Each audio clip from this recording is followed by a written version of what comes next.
राघव की शादी की बात जगह जगह चल रही थी, लेकिन किशोरी लाल जी को कोई लड़की पसंद ही नहीं आती थी। और उसकी एक ही वजह थी, किशोरी लाल जी का लालची होना। उनको लड़की वालों से मोटा दहेज चाहिए था और इसी चक्कर में एक दिन वो एक बहुत पैसे वाले के घर अपने बेटे का रिश्ता लेकर पहुंचे। उस आदमी का नाम था ओम प्रकाश। देखिए किशोरी लाल जी, मेरी एक ही बेटी है और मेरी सारी संपत्ति जायदाद सब कुछ मेरी बेटी नैना का ही है। पापा, नाम से लगता है बहुत खूबसूरत होगी। कितना अच्छा नाम है ना, नैना। ओ, वैसे बात तो सही है आपकी। अब इतना पैसा है, जमीन जायदाद है, इकलौती बेटी, आप भी क्या करेंगे? सब कुछ उसे ही देंगे ना। बिल्कुल ठीक पहचाना आपने। बस बेटी की शादी और सारी जायदाद उसके नाम। पापा, बिना देखे हाँ कर दीजिए ना। इतना अच्छा रिश्ता फिर कहाँ मिलेगा? माला माल हो जाएंगे हम। मैं अपनी बेटी को बुलाता हूँ। अरे नहीं नहीं नहीं नहीं, आपकी बेटी का नाम नैना है, सुनकर ही लगता है बहुत सुंदर होगी। रहने दीजिए अंकल, मैं तो आपकी बेटी के नाम से ही इतना खुश हो गया हूँ कि उसे बिना देखे शादी करने को तैयार हूँ। अब तो मैं उसका चेहरा सीधे शादी के बाद ही देखूंगा। और इस तरह राघव नैना का चेहरा नहीं देखता और उससे शादी कर लेता है। शादी के बाद अपनी सुहाग रात पर जब राघव नैना का घूंघट उठाकर देखता है तो नैना की आंखें बंद थी। कितने खूबसूरत हो तुम नैना, जरा अपनी आंखें खोलकर मेरी तरफ देखो तो सही। नहीं, मुझे शर्म आती है। अरे, मैंने तुम्हें शादी से पहले भी नहीं देखा, और अब अगर तुम आंखें खोलकर मुझे देखोगी भी नहीं तो मुझे अच्छा कैसे लगेगा? इससे पहले कि नैना अपनी आंखें खोलकर राघव की तरफ देखती, अचानक से लाइट चली गई और राघव नैना को पूरी तरह से देख भी नहीं पाया। अगली सुबह नैना राघव के लिए नाश्ता बनाकर लेकर आई। अरे ये क्या, आधा पराठा सेका हुआ है और आधा बिल्कुल कच्चा। ये तुमने क्या किया नैना? बहू, तुमने क्या आधा पराठा तवे से नीचे लटका कर रखा था, जो आधा सिका है और आधा कच्चा?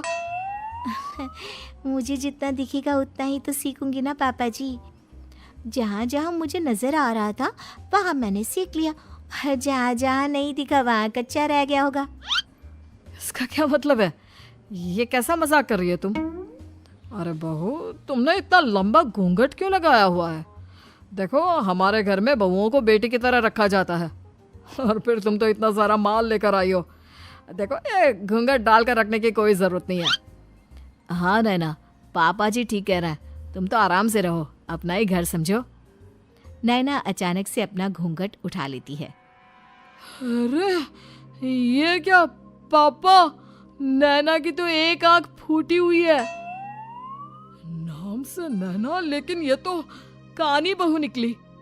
मेरे साथ धोखा हुआ है, धोखा।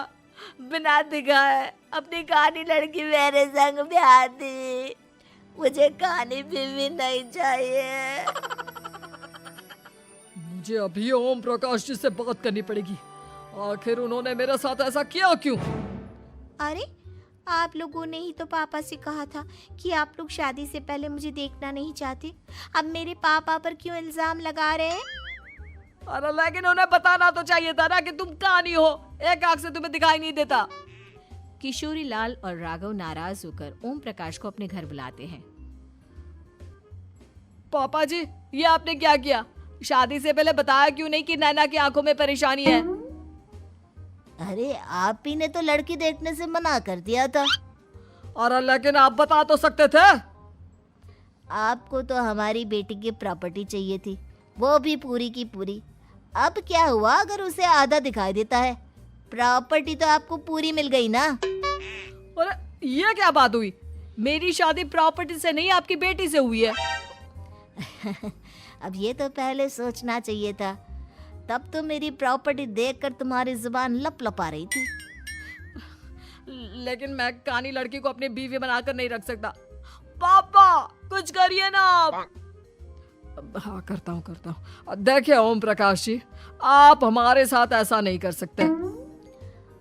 और तुम देखो, अगर तुमने मेरी बेटी से शादी तोड़ी ना तो जो भी प्रॉपर्टी मैंने तुम्हें दी है वो तो पूरी की पूरी वापस ले ही लूँगा और आधी प्रॉपर्टी तुम्हारी भी लूँगा।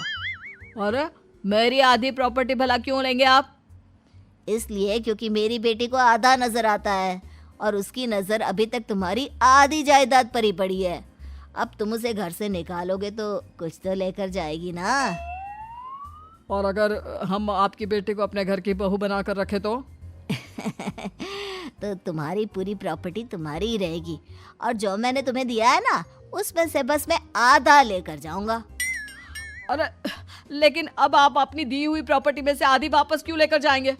अगर मैं आपकी बेटी को अपनी पत्नी बनाकर रखने को तैयार हूं तो? इसलिए ताकि भविष्य में अगर तुम मेरी बेटी को धोखा दो तो उसके पास कुछ तो रहे जो पति का हो।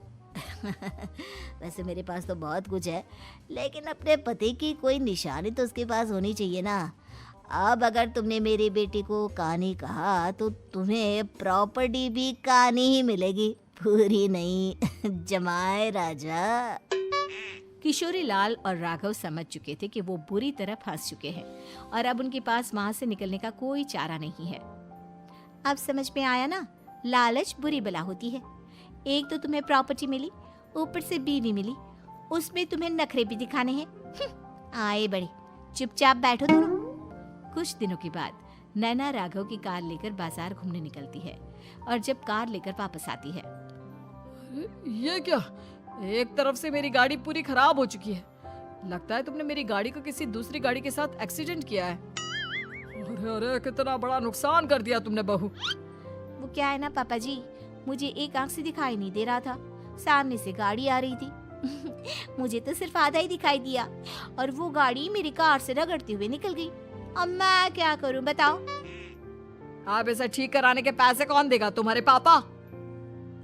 तुमने मुझसे इस तरह से बात की? अभी रुको। नैना राघव की शिकायत ओम प्रकाश को कर देती है।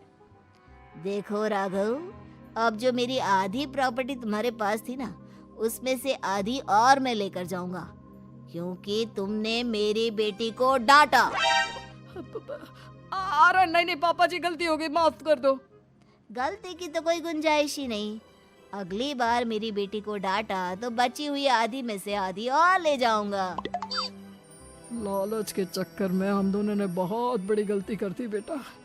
एक तो तुम्हें कानी बहू मिली और ऊपर से जो माल मिला वो भी काना।